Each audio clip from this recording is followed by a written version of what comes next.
rapid, accurate testing is still a problem fighting COVID-19 nearly a year after the virus first arrived. What we want to do is test the world and solve this problem. New at 5, how researchers in Georgia are helping.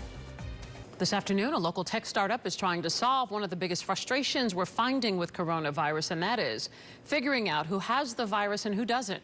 Channel 2's Linda Stouffer shows us how their mass testing system could work. 4 generations. A holiday gathering didn't seem possible. I just wasn't going to risk it. But Susan Terry volunteered to try out a new quick COVID testing system. He had those 14 people tested in about 12 or 13 minutes, and then I think we all had our results within 15 minutes of each test taken.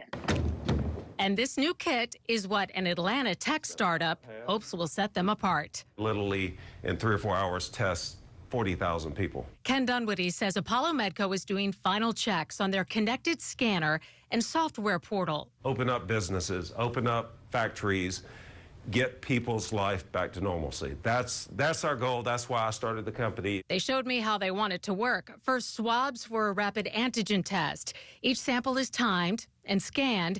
And minutes after they did my test, the system pushed out results. So I'm negative for coronavirus, and now I have proof. The results were sent to my phone, and I can take this and get scanned in to verify I don't have the virus. As Americans get moving again, companies around the world are racing to come up with verification systems for airports, cruise companies, even big events. And there's tracking for who's been vaccinated, too. Atlanta's Apollo Medco is in beta testing. Then they'll seek approvals. What we want to do is test the world and solve this problem. Terry's family got the great news: no COVID. They could get close to grandma again. To see those negative results on everyone's phone, what was that like? We were jumping up and down. Everybody was cheering. It was just awesome. It was so great. Linda Stouffer, Channel 2 Action News.